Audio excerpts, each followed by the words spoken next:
Hello viewers, my name is Adam. And I'm Aaron. And this is Seeking Me Productions, bring you a movie review.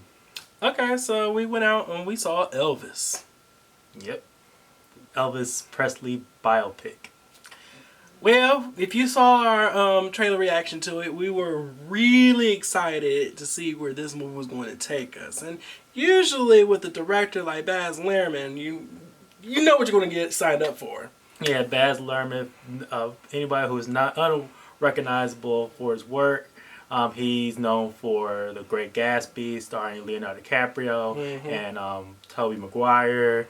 He did Moulin Rouge on Netflix. He had his own series, The Get Down.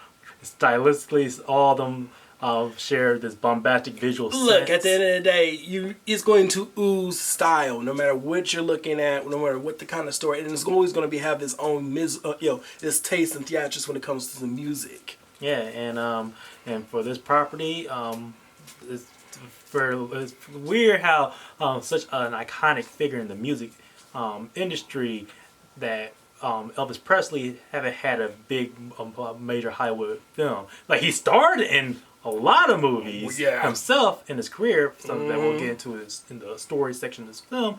But he, for some reason, he never had such a very major. Always had documentaries about his life, but nothing as a feature-length film. And that probably goes to show just how much of a character and a legend he quote-unquote really truly was. That nobody really truly understood what was the real Elvis Presley. And so let's discuss what the movie Elvis decided to tell in this very uniquely done biopic that's somewhat different than what others did before, but also has some of the same tropes of what pretty much is told throughout the story. But I mean, let's be honest. This is, even though the movie is technically called Elvis and it is about Elvis Presley, this is very much not just an Elvis movie. No, instead this is actually told off of the perspective of somebody else, as you get to intimately know Elvis's relationship with the character of Colonel Sanders, and this is very much their movie together. Yeah, Colonel Sanders in the movie and also in real life, he was essentially Elvis Presley's manager. He's the one who discovered him in the sense that that basically helped him, made him the big star who he's known to be. But, I mean, there's always another side to the story when you dig a little deeper, and you very much understand that this particular character and this real life man, there's a lot to this card to be said and done with. You can either look at him as just being an individual who took things too far, or you can just lay him as the true quote-unquote villain. However you want to slice it, this movie definitely intertwines just how integral he was to both making Elvis Presley as who he was, and very much probably laying the groundwork for what what's now starting to become common knowledge for up and coming music stars of today. Because at the end of the day, how they decide to work this story is pretty much a cautionary tale. Oh, and these days that's starting to become more and more a trope and the whole thing that maybe we honestly need to sit down and pay attention. There is something to be said that celebrity is a huge, mountain to climb, and with some of the known modern stars that we know of in this during the time of this video, like they die off very young, probably in the midway through their life to middle age, due to a lot of stress that they put themselves through. And the movie highlights this as one of the earlier real life cases of that. Structurally, how the film plays out, like, it starts off for the first half a huge roller coaster of his whole career. It really, it basically is like you're just you start out where he's like rock bottom, or at least not rock bottom. Well, he's like he's the small. He's in the indie crowd. Indie crowd, but then you see how quickly he rises up just from his sheer talent alone. And then when Sanders discovers something and tries to puts his fingers and claws into him, wow, does it takes off. Like we started like how basically like first half is like a huge montage reel, a very long montage reel of his whole life from where he started to where to a lot of the essential events in his lifestyle, to the point that if you're audience members, it's very hard to really grasp the story from this point, at least on an emotional level, because of how much of a whiplash it can be.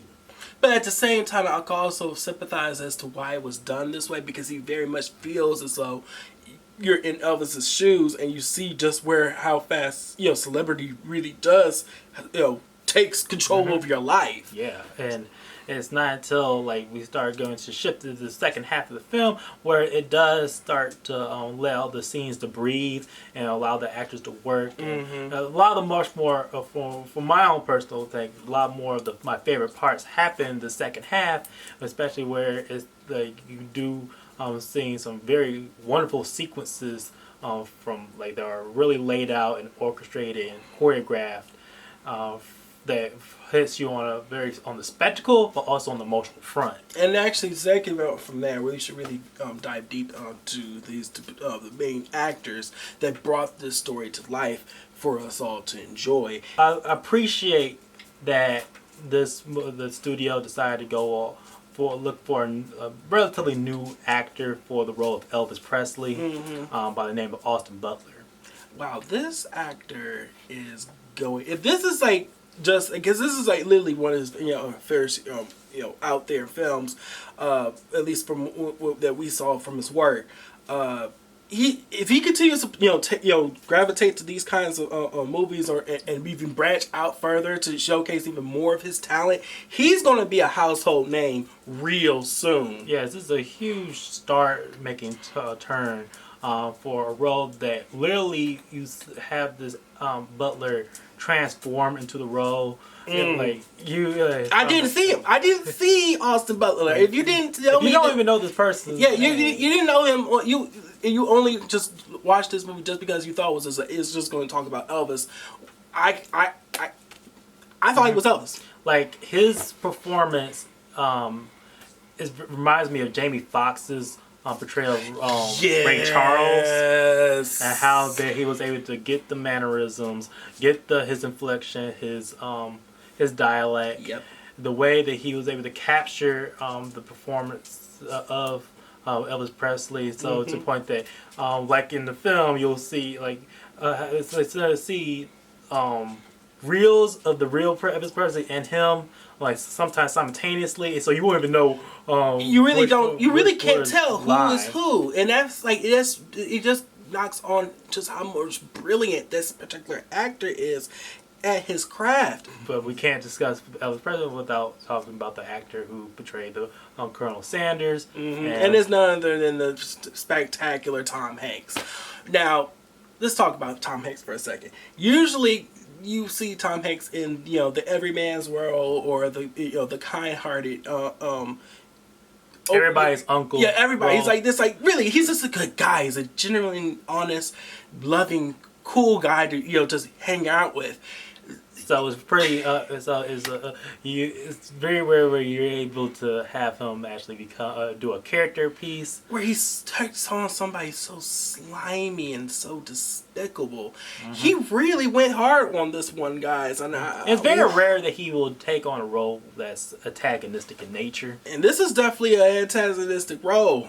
There's something I do have to give my props off to this movie for, is highlighting a huge aspect as to what made Elvis Presley, and that has to be with a huge homage to the black culture and music culture that's specifically coming from black culture that influenced him. Yes, rock and roll would not be the same. No, it wouldn't. It would not. If it was for Elvis Presley, who decided to, who was highly, basically lived among black people and basically took inspiration, if you want to talk like that, from the up and coming music artists of that era. Like you're talking about B.B. King, Oof. Little Richard. Like there was a female, a prominent female music artist. I forgot her name, but she's also highlighted here. One of the more prominent figures that is like an actual character in this film is B.B. King's played by Kelvin Harrison. His role is very limited, but he's essentially that role in which gives a lot of the advice and to Presley's character and how to navigate through the tumultuous time that they're living through. Very much so, and how much that Elvis really wanted to try and highlight a lot of that art and the craftsmanship that came from that from this area in his life and in this emergence of music in general. So it's like like I said, I want to give hats off to them. I wish they would have even went even farther into it, but at the same time, with the little bit they did here, great work. However, there are aspects to Elvis's life that they did, that they showed in this movie, but they didn't go nearly as much into, and it feels like that has a lot to do with his other more personal aspects to his own, to his being, and that is this marriage. Yeah, this movie does presents have the character or his wife, the character who plays her wife, Priscilla Presley.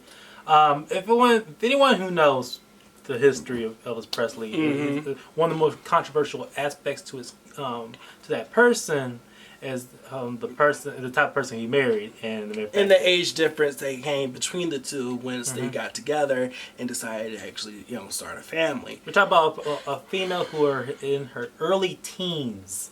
The movie does not highlight that at all. They recognize that she is a teenager. They don't recognize how young. And in very fact, the movie does a disservice to that reality because you have an actress who's clearly not in that age.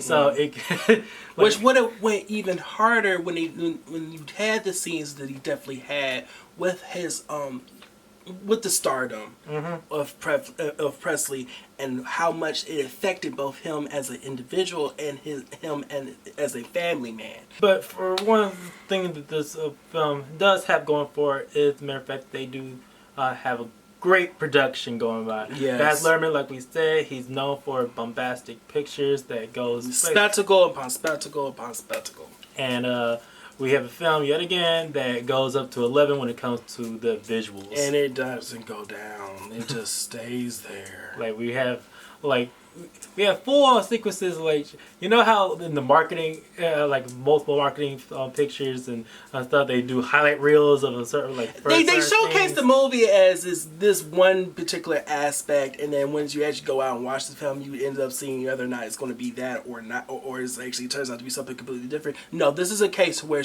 the trailers don't lie to you. Yeah. That energy that you saw in those trailers is very much the energy that you're going to get in this film. Yeah, from visual cues to on-screen text, like freaking like news reels, video reels. It's such a blend of the two. You have, they even bring back some old school split screen style animations that help highlight the day of the life, which is like you're if you was looking through like someone's life on a newspaper. Again, like I said, he did. It does not. Yeah, this movie was great, and that aspect is just like, come on now, give me more. And if we were to talk about a music artist, we got to discuss some of the music.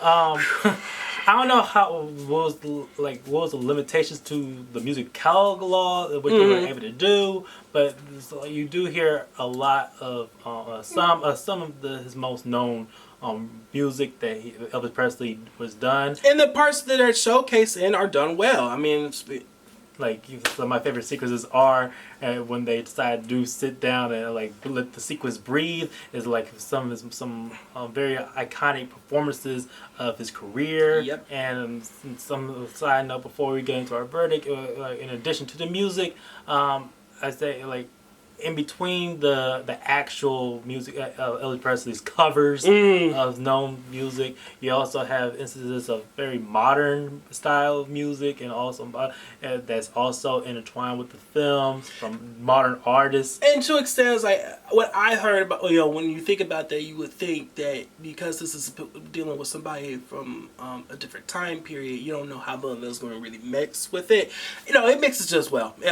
I was able to vibe with it. So, like I said, the production in this film and the music aspects of it, they did spot on. I'm pleased to say that this is a great film. The help starts off with branching out of his channel.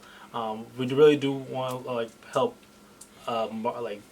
sing our praises for other type of content that's out there, and Elvis is a very pleasing picture. Yeah, I plan on rewatching this film once I get the chance, because it was really just that well done and well made. I can't sing praises of it enough. So there we have it. That was our review for Elvis. My name is Adam. And I'm Aaron. And this is Seeking Me Productions. Be sure to like, share, and subscribe. Comment below. How you recognize Elvis? What's your earliest time where you discovered that artist? Guys, hit that bell down there at the bottom for notifications so you can get more from us and we can get more from you. Be sure to catch us on our social media outlets of Twitter, Facebook, and Instagram for social media content specifically geared toward those apps. See you later.